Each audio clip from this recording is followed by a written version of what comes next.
राजस्थान का भूगोल द्वितीय प्रश्न पत्र मैं आज बीए पार्ट फर्स्ट की छात्राओं के लिए मैंने टॉपिक डिसाइड किया है राजस्थान का ऐतिहासिक परिचय। मैं doctor B L. Jat, associate professor, geography, government girls college Behror से आपके लिए ऑनलाइन ये टीचिंग प्रस्तुत कर रहा हूँ कि राजस्थान का एक इंट्रोडक्शन के रूप में आज द्वितीय क्लास है। राजस्थान का ऐतिहासिक परिचय है। राजस्थान का इतिहास किस प्रकार का रहा है, इसके बारे में आज हम ऑनलाइन बीए पार्ट फर्स्ट के लिए टीचिंग प्रोग्राम में पढ़ेंगे। अति प्राचीन काल से ही राजस्थान का भारतीय इतिहास में एक महत्वपूर्ण स्थान रहा है। वर्तमान राजस्थान महाभारत काल, वैदिक काल, सिंधु सभ्यता काल से ही ऐतिहासिक तथा प्रागैतिहासिक घटनाओं का प्रमुख स्थल रहा है।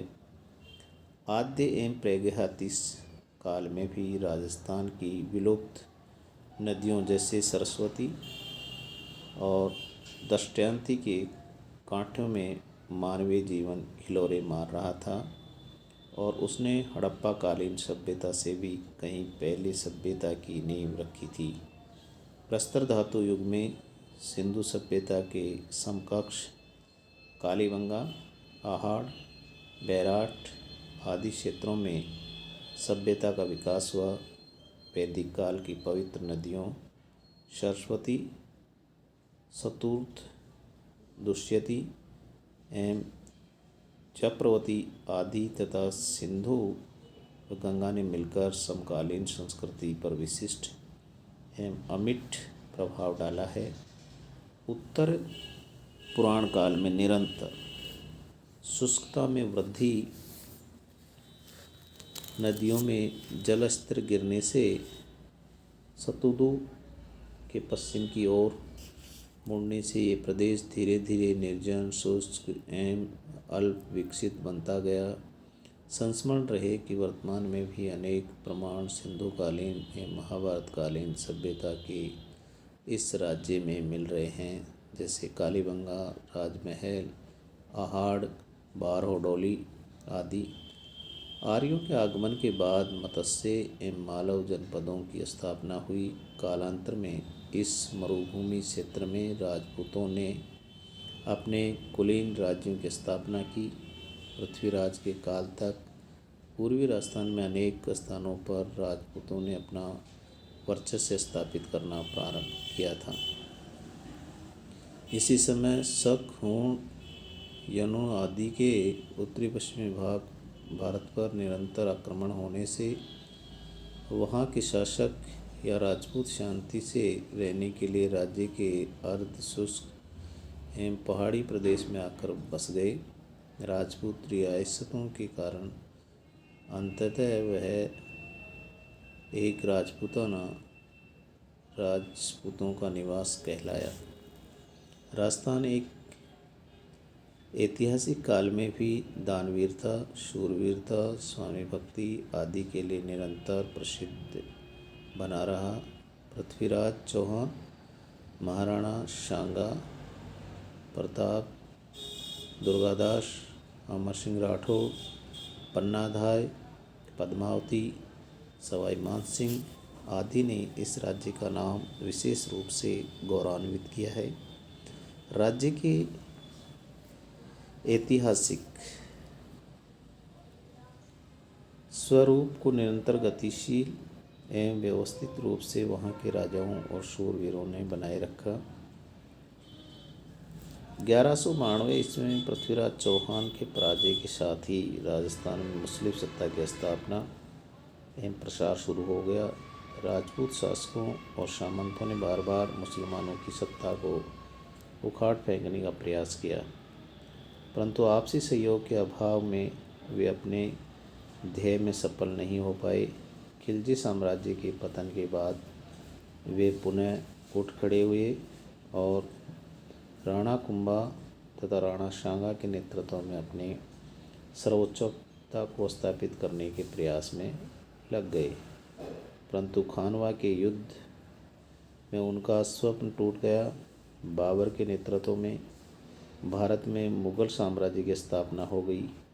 यद्यपि मालदेव, चंद्रसेन, राणा प्रताप ने मुगलों के विरुद्ध संघर्ष जारी रखा, परंतु अन्य राजपूत शासकों ने मुगलों के साथ सहयोग की नीति को अपनाया और वे मुगल साम्राज्य के आधार स्तंभ बन गए।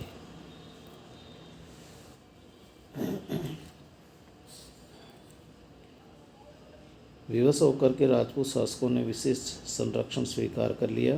ब्रिटिश सरकार ने शासकों और सामंत दोनों को कमज़ोर बनाकर राज्य के आंतरिक प्रशासन पर अपना नियंत्रण स्थापित कर राज्यों का आर्थिक शोषण करना शुरू कर दिया। सामंतों ने भी अपनी प्रजा का शोषण जारी रखा।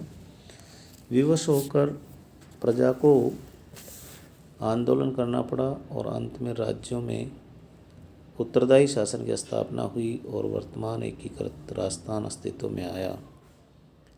राजस्थान विशिष्ट भौगोलिक परिचय। राजस्थान के भौगोलिक अध्ययन में प्रदेश की धरातलीय विशेषताओं से संबंधित 3 शब्द मरु, मेरु एवं माल विशिष्ट संबंध प्रदर्शित करते हैं। मरु शब्द मरुस्थल को, मेरु शब्द उच्च पर्वतीय क्षेत्र को और माल शब्द पठारी भाग को इंगित करता है। अतः राजस्थान जैसे राज्य के विविध भौगोलिक परिवेश को समझने हेतु इन शब्दों की विशिष्ट भूमिका है। राजस्थान के मध्यवर्ती भाग में दक्षिण पश्चिम से उत्तर पूर्व की दिशा में एवं मध्य पूर्व में अरावली श्रेणियाँ विस्तृत हैं। इसी ऊंचे पर्वतीय भाग को, जो राजस्थान के मध्यवर्ती पहाड़ी क्षेत्र को दर्शाता है, मेरु कहा जाता है। राज्य के मध्यवर्ती पहाड़ी भाग के पश्चिम में अर्ध शुष्क एवं मरुस्थलीय भूभाग विस्तृत है। इस प्रदेश को मरु या थार मरुस्थल के नाम से जाना जाता है। अरावली पहाड़ी श्रृंखला के पूर्वी भाग लहरदार, निम्न पठारी व मैदानी भाग के रूप में विस्तृत है। इस क्षेत्र पर बीच बीच में अति प्राचीन संरचना के उभार या उपनति स्वरूप पाए जाते हैं। अतः ऊपरी पठारी भाग को ऊपरी माल एवं निचले भाग या अभिनति स्वरूप को क्षेत्रों को माल खेराड़ के नाम से जाना जाता है। अतः राजस्थान राज्य के विविध भौगोलिक स्वरों के आधार को समझने में इन 3 शब्दों मरु, मेरु और माल का विशेष महत्व है। मेरु प्रदेश के पश्चिमी भूभाग एवं मरु प्रदेश के पूर्वी भूभागों में भौगोलिक पर्यावरण का आधारभूत विषमता होने से दोनों प्रदेशों मरु प्रदेश और माल प्रदेश में अर्थतंत्र, जनसंख्या का बसाव, विकास की प्रक्रिया पूर्ण रूप से भिन्न है। क्योंकि राज्य के पूर्वी एवं दक्षिणी पूर्वी भाग जहाँ अधिक उपजाऊ, अच्छी वर्षा, आर्द्र एवं विकसित हैं, वहाँ मरु प्रदेश के क्षेत्र शुष्क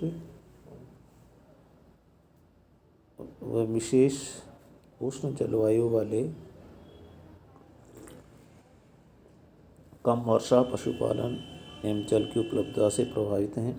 इस प्रकार मरु प्रदेश के दोनों ओर के प्रदेशों में प्राकृतिक, आर्थिक, मानवीय एवं आधारभूत सुविधाओं की दृष्टि से विषमता परिलक्षित होती है, जिससे उनका अर्थतंत्र एवं विकास की भी प्रभावित रहा है। बीए पार्ट फर्स्ट के लिए राजस्थान एक परिचय के लिए आज मैं इस ऑनलाइन टीचिंग प्रोग्राम को यहीं समाप्त करता हूं और बीए पार्ट फर्स्ट की सभी छात्राओं को धन्यवाद देता हूँ।